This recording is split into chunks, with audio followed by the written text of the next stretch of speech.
Vamos a empezar con el shiur. ¿Qué tal, chicas? ¿Cómo están?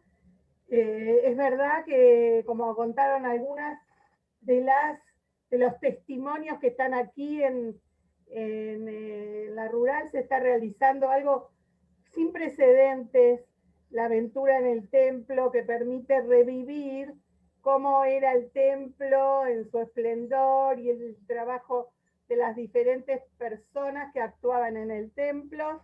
Es algo especial y no solo para, por supuesto, para los adultos, pero para los niños es impactante. Es una experiencia que uno no puede dejar de vivir, como contaron acá las chicas, y hay varias que no están presentes ahora porque me escribieron que tenían turno para ir con los nietos a la aventura.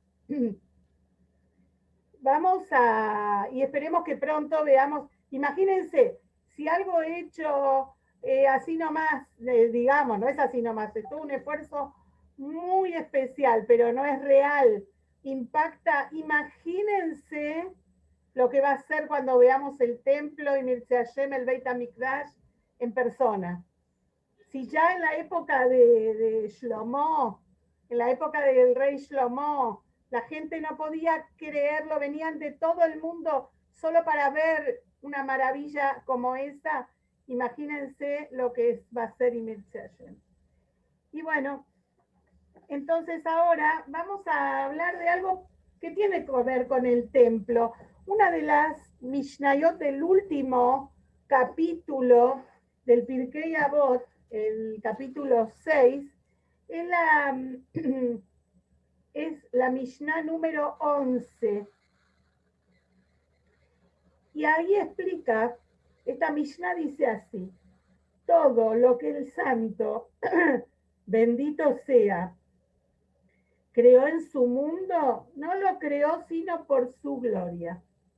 ¿Qué quiere decir? Todo lo que hay en el mundo, Hashem lo creó para su gloria. Muy interesante.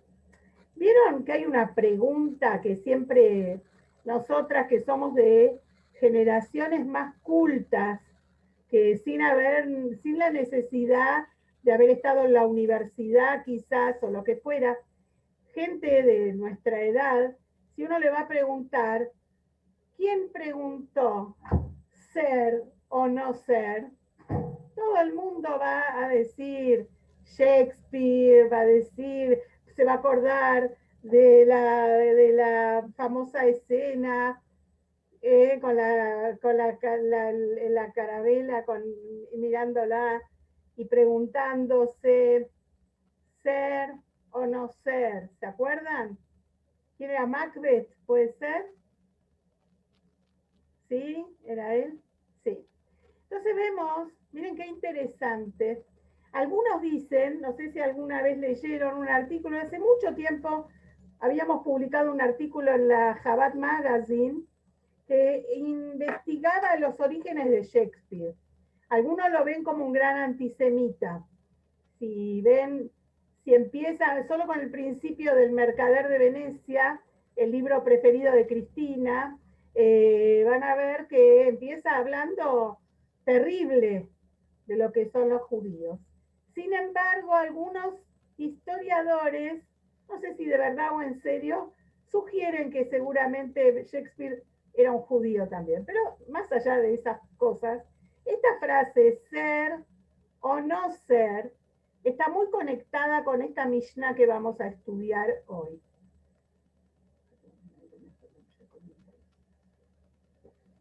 ¿Por qué? Porque hay una frase que está traída que dice, yo fui creado para servir a mi creador. Para eso fui creado. La persona dice, Anini Breiti la abodet koni. Yo fui creado para servir a mi creador. Y esta frase del Talmud, que es lo que sintetiza, que todo el propósito de nuestra vida es servir a Hashem. Para eso fuimos creados. Ahora es interesante, porque hay otro pasaje del Talmud que dice, yo no fui creado, sino para servir a mi creador. Entonces, es como que hay una negativa. Yo no fui creado, sino doble negación para servir a mi creador. Ani lo nibreiti ela la abodet koni. Así sería en el original. Y entonces, hay una Mishnah, que es esta, la que estamos estudiando ahora, que dice, todo lo que el santo, bendito sea, creó en su mundo, no lo creó sino para su gloria. Acá tenemos de vuelta una doble negación. Todo lo que Hashem creó, mejor dicho, todo lo que Hashem no lo creó sino para su gloria. ¿Se entiende? Doble negación. ¿Qué quiere decir esto? Cómo hay un enfrentamiento entre las Mishnayot o pasajes del Talmud. Entonces tenemos que saber que hay una regla básica en la Torah que dice Eilu ba'eilu dibrei Elokim Haim, que cuando hay un tipo de enfrentamiento así, la Torah nos dice que cuando hay dos opiniones, aunque sean enfrentadas, son las dos válidas y las dos son relevantes. Eilu ba'eilu dibrei Elokim Haim. Aunque uno dice, pero ¿cómo? Una dice blanco, la otra dice negro, las dos son válidas. Por supuesto que no es una opinión de alguna persona sencilla y común. Todos los pasajes del Talmud son expresados por los grandes sabios, por los Tanaim de la Mishnah, por los Emoraim del Talmud, que tenían inspiración divina. No estamos hablando de una opinión de alguien que va caminando por la calle y no tiene ningún conocimiento. Y aunque son enfrentadas estas dos opiniones, las dos son válidas. ¿Por qué? Porque hay versiones que se pueden articular, que se complementan una con la otra, y cada una expresa otro aspecto del mismo tema. Lo mismo podemos decir que podemos aplicarlo a el propósito del hombre, porque primero dice, yo fui creado para servir a mi creador. Y después dice, yo no fui creado sino para servir a mi creador. Entonces, en el propósito de la creación del hombre, surge la misma doble negativa y el enfrentamiento, llamémoslo así, o la diferencia entre un pasaje y otro, y tenemos que decir que las dos son válidas y las dos se complementan una con la otra. Ay, perdón, un minutito. Bueno. Y entonces, ¿qué quiere decir esto? Nosotros fuimos creados, ¿cuál es toda la razón por la que el hombre fue creado? ¿Qué tengo que hablar? Como se habla ahora en Argentina, el hombre, la mujer, todes, no. ¿Se entiende? Cuando hablamos del hombre estamos hablando del género humano, ¿sí? Entonces, el hombre fue creado, evidentemente, con una misión en la vida. ¿Cuál es esa misión? La de servir a su creador. Y en esto vamos a ver que las dos versiones de esta Mishnah nos van a ir llevando por la misión de la persona en el mundo. ¿Sí? Y vamos entonces a una máxima del Baal Shem Tov que dice así: Dios hace de lo espiritual algo físico, y el judío, el Yehudí, hace de lo físico algo espiritual. Así dijo el Baal Shem Tov. Dios hizo, ¿cuál es toda la creación? Es algo de la nada. Hashem hizo de la espiritualidad, hizo el mundo, que es algo físico. ¿Qué hace el judío? El judío transforma, hace de lo físico algo espiritual. Así dice, nos enseña Rabbi Israel Baal Shem Tov. Para entender esto, vamos a hablar de una manera alegóricamente hablando, como se dice, Kaviahol se dice así en Ibrit. Vamos a hablar de el pensamiento de Dios, una manera alegórica, porque es totalmente diferente a lo que nosotros somos, ¿sí? No hay que tomarlo de una manera física, ¿no? Entonces, ¿cómo se origina el universo? La idea del universo, de la creación del universo. Esta idea se genera en la mente de Hashem, de Dios, alegóricamente hablando, ¿sí? Entonces, en un comienzo, ¿cómo surge? Vamos a hacer así.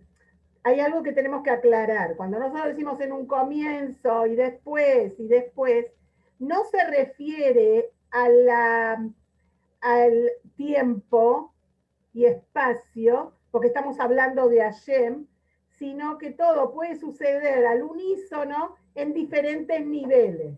¿Se entiende? Porque Hashem está por encima del tiempo y el espacio, que ambas cosas son creaciones de Dios. El tiempo es una creación divina.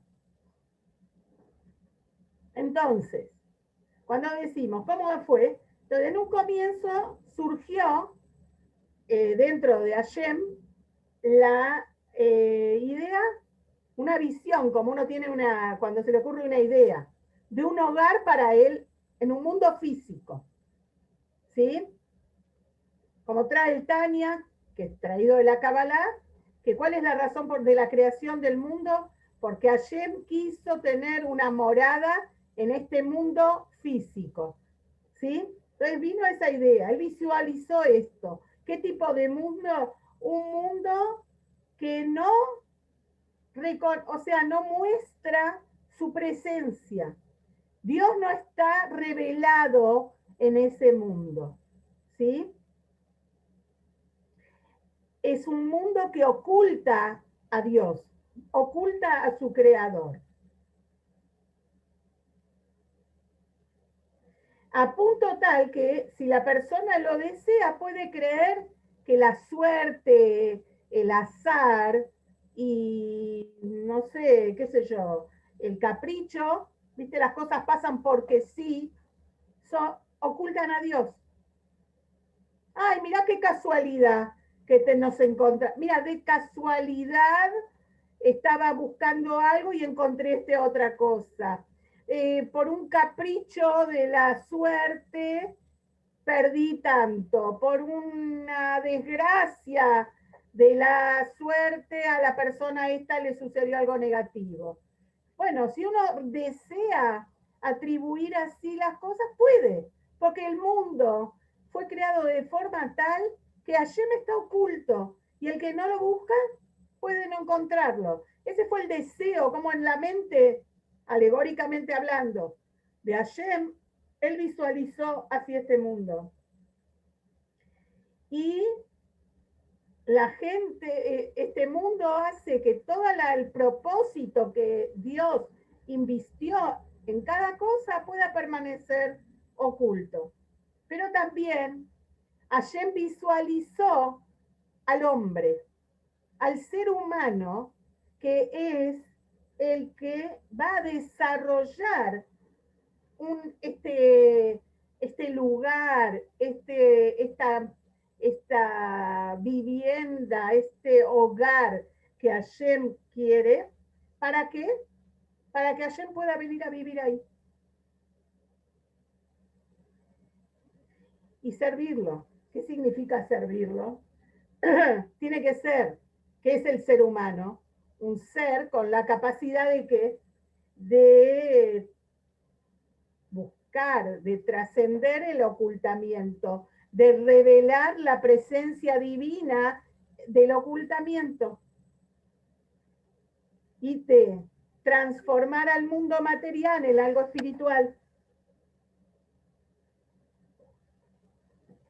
para que se convierta justamente en una morada para Dios. Esto es lo que significa que Hashem deseó una morada en este mundo material. Dice en realidad, en el, digamos, en el Tania, el Alter Rebbe trae, Ratzak Kadosh Baruj Hu dirá betachtonim, quería una vida, una casa, un hogar en los mundos inferiores. Eso significa tachtonim. Y este es el más inferior de todos los mundos. Cuando este concepto nace, podemos decir que ahí es la creación del mundo, del porqué de la creación del mundo, cuál es el propósito y la utilidad del mundo, del universo, de todo lo que conocemos. Y a partir de esa realidad, de ese propósito, entonces, de ese propósito espiritual, Dios crea el mundo físico, el universo físico, ese mundo que nosotros tenemos. ¿Para qué? Para que se pueda realmente llevar a cabo el concepto de hacer de este mundo una morada para Él. Para eso hay un mundo como el que vemos nosotros, lleno de elementos físicos que son los que nosotros, de los que estamos rodeados y que vemos constantemente. ¿Cuál es entonces la tarea del ser humano, de la persona? Hacerse en ese momento como si fuera un socio de Dios en la creación. ¿Qué significa esto? Como dijo el Baal Shem Tov, tenemos que revertir el proceso. ¿Qué significa? Dios hizo de este mundo un lugar de la espiritualidad, de la nada absoluta. Dios hizo un mundo físico concreto. ¿Cuál es la tarea nuestra, la del Yehudí? Transformar la materia en espíritu. Esa es la misión. Entonces, ¿cómo lo hace? ¿Cómo hace el ser humano? Buscando justamente su parte espiritual, que es su alma. Cuando busca su alma y entiende para qué está en este mundo, cuál es su misión, entonces puede llevar a cabo su trabajo, hacerse socio de Dios en la misión. ¿Se entiende? Entonces, si lo pensamos de acuerdo a la primera versión, que dijimos, yo fui creado para servir a Dios, ¿sí? Significa que yo no tengo ninguna trascendencia. El propósito de mi creación y de mi existencia es para servir a Dios. Yo fui creado para servir a Dios. ¿Para qué te sirve? ¿Para qué servís? Una licuadora, ¿para qué fue creada? Para licuar. ¿Podés planchar con una licuadora? No. ¿La licuadora puede hacer de aspiradora? No. Tiene una misión, licuar.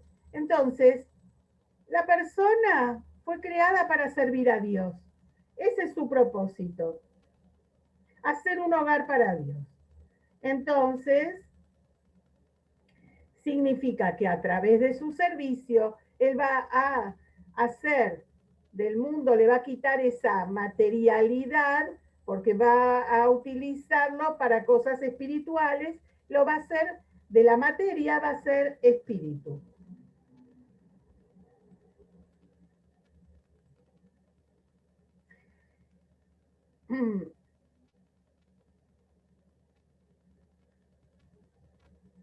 Ahora, vamos a pensar, cuando una persona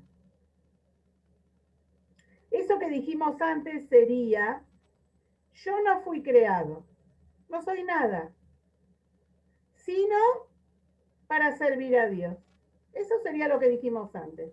Toda la razón para la que fui creado no es por mí ni para que...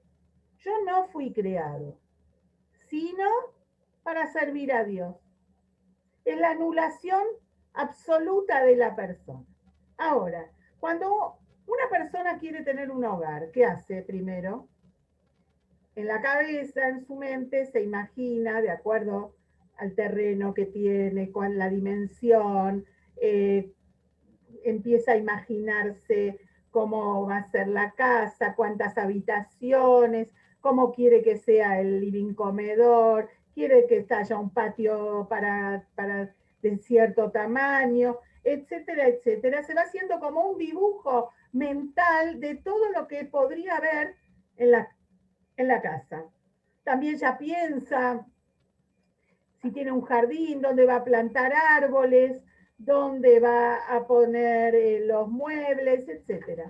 Pero después, ¿qué va a hacer? Va a llamar a un arquitecto y le va a decir todo lo que él quiere. El arquitecto va a armar los planos y de acuerdo a esto, el arquitecto va a ir poniendo las vigas y la base, que son todas las cosas que la persona no se imaginó cuando estaba soñando con su casa, porque él ya se imaginaba las cosas listas y todo lo demás.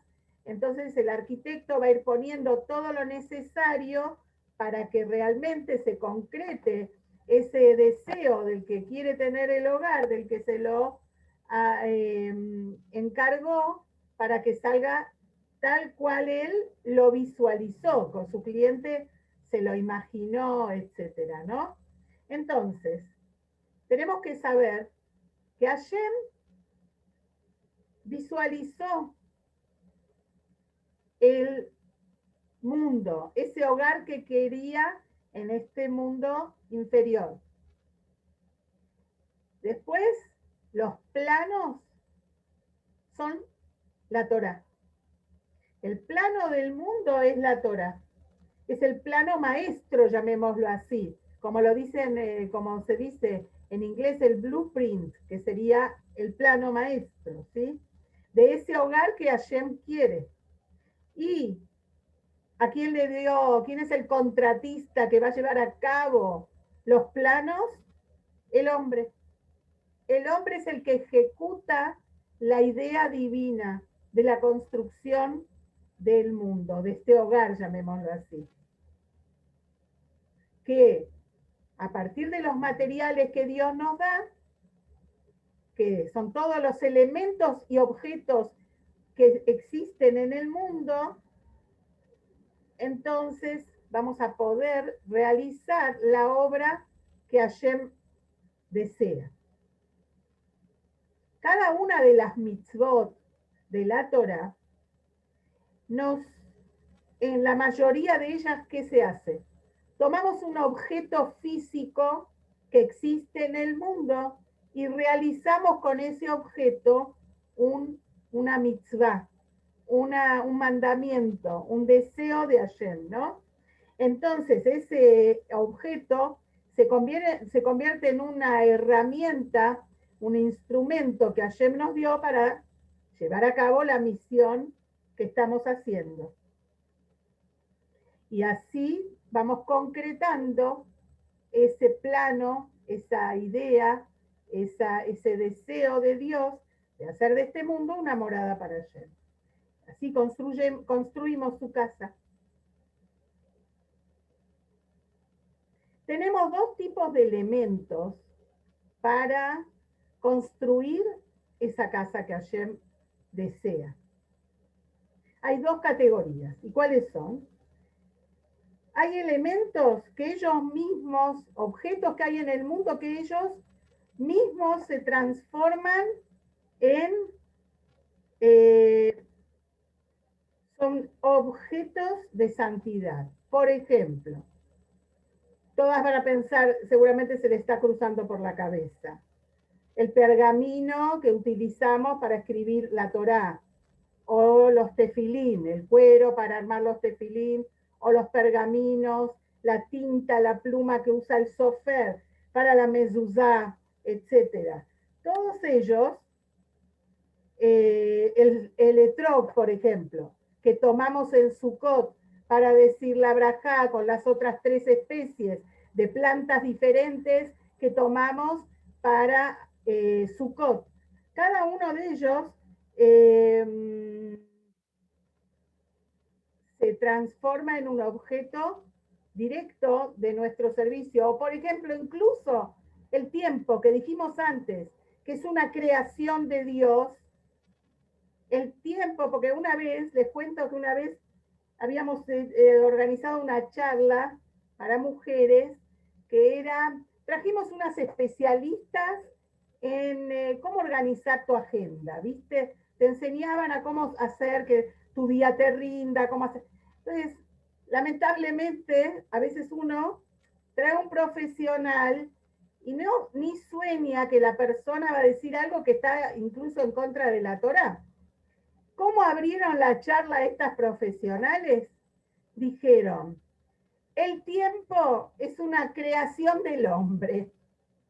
Imagínense, ya en la apertura rompieron con la primera de las cosas, porque nosotros sabemos que el tiempo es una creación de Dios.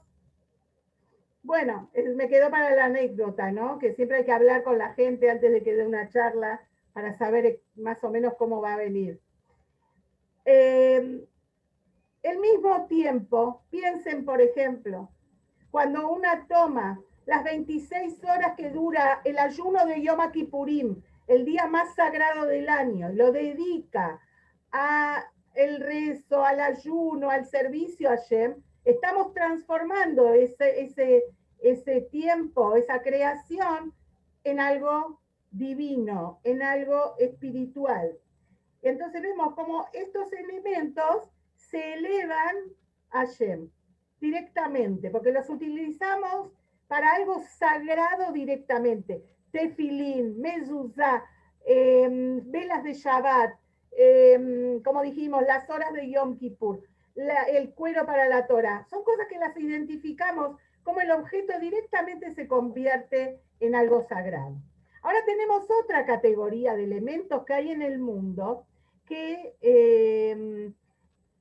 son elementos físicos que nos ayudan, nos facilitan nuestra vida, o nos dan, ahora van a ver, son parte de la ayuda para que nosotros podamos cumplir con nuestra misión. ¿Y cómo es? Por ejemplo, la comida. Si una persona no come, no tiene energía para servir a Dios. Si uno no come, no va a tener fuerza de rezar, no va a tener fuerza de estudiar Torah, no va a tener fuerza de ayudar al prójimo, no va a tener fuerza de dar una charla, no, nada. El alimento directamente no es un elemento de mitzvah, no es como un tefilín que directamente se convierte en algo sagrado. Es otra categoría. Esta categoría es el material que nos asiste para que nosotros podamos servir a Dios, para que podamos cumplir con nuestra misión. Entonces, este alimento, como dimos de ejemplo, nos abastece para que la mente esté clara, para que esté bien, para que podamos servir a Dios como corresponde. Entonces, estos elementos que utilizamos, la primer categoría podemos decir que se corresponde con la versión de la Mishnah que dice, yo no fui creado sino para servir a Dios. ¿Por qué?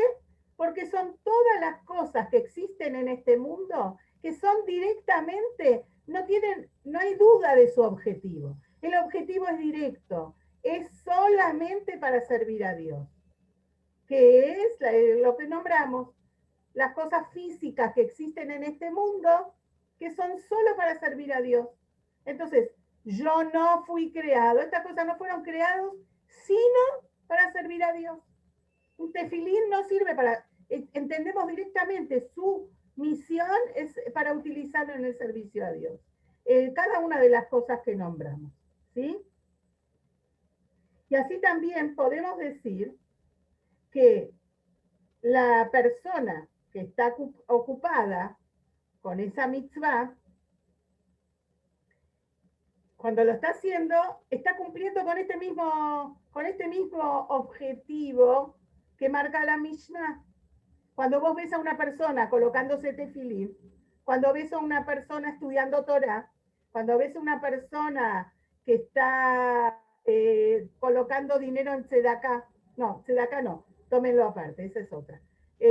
Cuando una persona está armando una azúcar, cuando está escribiendo el sofer, esto no tenemos duda, ¿qué está haciendo? Está cumpliendo con la primera versión. Yo no fui creado sino para servir a Dios directamente. Ahora, después vimos que Hashem quería una morada en este mundo inferior. Entonces, quiere decir que debemos tomar todo lo que hay en este mundo y emplearlo, utilizarlo para el servicio a Dios.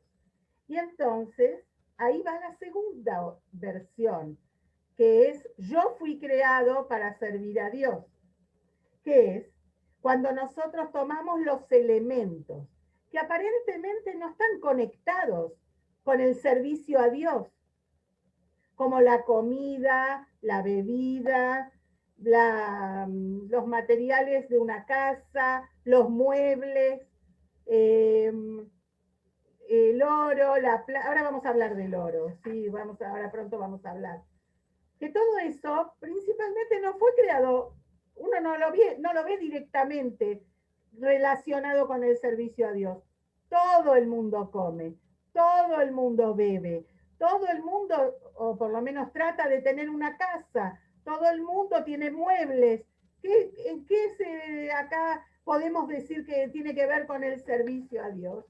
Y entonces ahí vemos que hay cosas que podemos utilizar de este mundo con una mentalidad de yo fui creado para servir a Dios. Es verdad que la persona debe, por un lado, autoanularse, pero también tiene que saber que él como individuo también tiene un objetivo por el cual fue creado. Y entonces dice así, cuando habla del Mishkan, del santuario en el desierto, que la gente tenía que traer las donaciones, dice así, Dios habló a Moshe diciendo, dile a los hijos de Israel que me traigan una ofrenda, oro, plata y cobre, lana teñida de azul, púrpura y escarlata, lino fino y pelo de cabra, cueros de carnero teñidos de rojo, cueros de tacas y madera de acacia, aceite, especias, gemas de shoam, gemas para engarzar, y harán para mí un santuario y yo moraré dentro de ellos.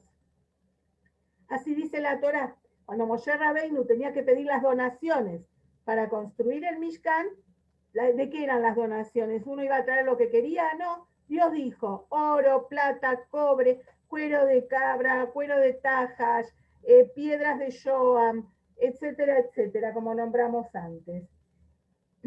Y vemos así. Fíjense que quiero decir el número correcto, en el segundo libro de la Torá, que es el Shemot, un minutito, 12 de los 40 capítulos que tiene el libro de Shemot, 12 son dedicados a la construcción del Mishkan. Son todas las indicaciones y todo el relato de cómo fue construido el santuario en el desierto. ¿Sí? Y entonces, quiere decir que esto es algo preponderante. ¿Por qué? Porque el Mishkan, además no era simplemente el templo rodante que usaban los judíos durante los 40 años que estuvieron en el desierto. no era simplemente eso, sino que era el modelo y el propósito, para que entendamos, de cómo tiene que desarrollarse nuestro mundo, digamos, nuestra vida en el mundo. ¿Para qué? Para hacer lo que es el Mishkan, una morada para Dios. Entonces, cuando por eso es tan importante la construcción del Mishkan y ocupa 12 capítulos de los 40 que hay en el libro de Shemot, porque no es simplemente lo relativo a la construcción del Mishkan, sino que esto nos va marcando cómo tenemos que nosotros construir nuestra vida y hacer de este mundo realmente esa morada de Dios. Entonces, nosotros estamos en nuestra vida y también tenemos diferentes cosas que hacemos. Tomamos, comemos, hacemos gimnasia, dormimos, tomamos vacaciones para relajarnos, vamos a hacernos terapia de RPG, vamos a hacer ricudim. Y entonces la persona puede pensar, eso no es servicio a Dios. ¿Qué tiene que ver eso con el servicio a Dios? Eso es para que yo me sienta bien, eso es para que yo descanse, esto es porque si no me muero, esto es porque... No, no es así. Tenemos que saber que cada cosa que hay en el mundo y que nosotros utilizamos, debemos usarlo con un propósito elevado. Como está traído, dicen los sabios, miren lo que dice, el mundo no era digno de utilizar el oro. Entonces, ¿por qué fue creado? El oro es algo tan elevado que el mundo, así como es nuestro, el nuestro, no era meritorio de que el oro existiera. Entonces, ¿para qué lo creó Dios? Dice así, para el Mishkan, para que sea utilizado en el Mishkan. Ah, entonces no puedo tener una cadena de oro, no puedo tener un candelabro de oro. El oro era solamente para el Mishkan, para la menorá, para el arca, para las cosas que eran de oro. No, ¿qué quiere decir? Es verdad que lo principal, el propósito principal por el cual fue creado el oro es para el Mishkan. Pero ya que existe el oro, entonces, después tiene una función también en este mundo. Cuando uno utiliza esas cosas para embellecer las mitzvot, uno puede decir, hace algo de oro para ponerse, para estar más linda para Shabbat, o para que lucir algo que es un legado para la familia, o esas cosas. Entonces vemos que ya tiene un sentido más profundo lo que vamos a utilizar.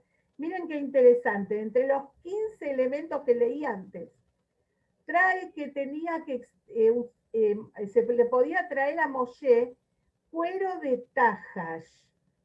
El tajash es un animal parecido a lo que las nenas hoy en día juegan un montón, que es el unicornio. ¿Vieron cuando están con esos caballitos que tienen un solo cuerno?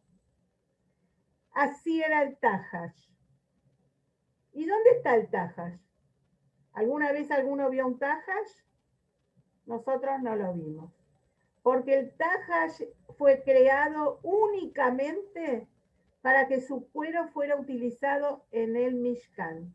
Y una vez que se utilizó, se extinguió. Ya no hay más tajash. Porque el tajash no fue creado sino para servir a Shem. Es de ese tipo de objetos que tiene un propósito revelado y que no fue creado sino para servir a Shem.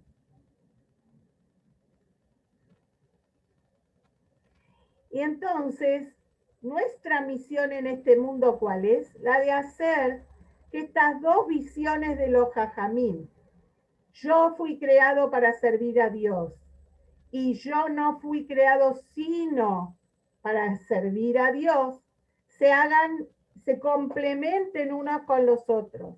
Tenemos la misión revelada, las cosas que sabemos que son directamente mitzvot a realizar. Y por otro lado, tenemos esos elementos que hay en el mundo que podemos utilizarlos para bien, para mitzvah, o pueden ser utilizados para algo negativo o intrascendente.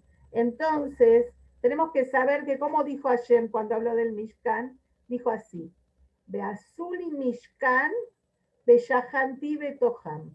Van a ser para mí un santuario y yo moraré en ellos. Entonces preguntan los sabios, ¿qué quiere decir yo moraré en ellos? Tendría que haber dicho, y yo moraré en él, en el Mishkan. ¿Por qué dicen ellos?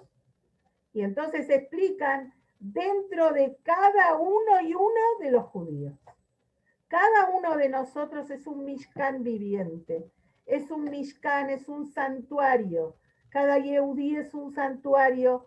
Cada casa judía es un santuario. Es un Mishkan. Y así como cuando alguien entra a un Mishkan, se fija de estar correctamente vestido, de no estar sucio, de no estar desarreglado, por supuesto porque está entrando a la casa de Dios, se fija de hablar de manera correcta, se fija de que todo lo que lo rodee esté bien y sagrado. Así tenemos que hacer un esfuerzo para que en nuestra casa solo entren cosas buenas, solo entren palabras de amor, de comprensión, palabras que no lastimen, palabras que sean de belleza y de cuidado y que tengan que ver con Torah, y no cosas negativas y cosas agresivas y mentiras y chismes y cosas que tengan que ver con banalidades que nada tienen que ver.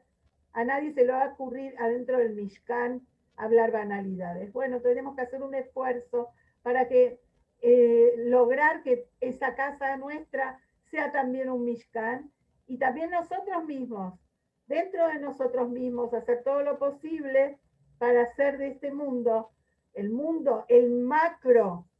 macrocosmos, que sería el mundo, el universo, la morada de Hashem, y el micromundo, que es cada uno y uno de nosotros, hacer de él una morada para Hashem. Dirálo Betachtonim. Que Hashem nos ayude, que podamos realmente cumplirlo y que seamos prontos, meritorios de la braja más grande, en donde ahí sí se va a revelar el propósito completamente. No vamos a tener que trabajar para mostrarlo, sino que se va a revelar, va a estar todo revelado con la presencia ya del Mashiach Tzidkeinu muy pronto en nuestros días. Un beso grande, grande. Nos vemos y Mirce Hashem. Pasen lindo y si pueden, vayan a ver el Beit HaMikdash. Chau, Rose. Vos tenés ahí, esperemos que vos llegues primero al Beit HaMikdash y nosotras vamos atrás tuyo. Un beso grande. Sí. Nos vemos. Nos vemos. Si Dios quiere.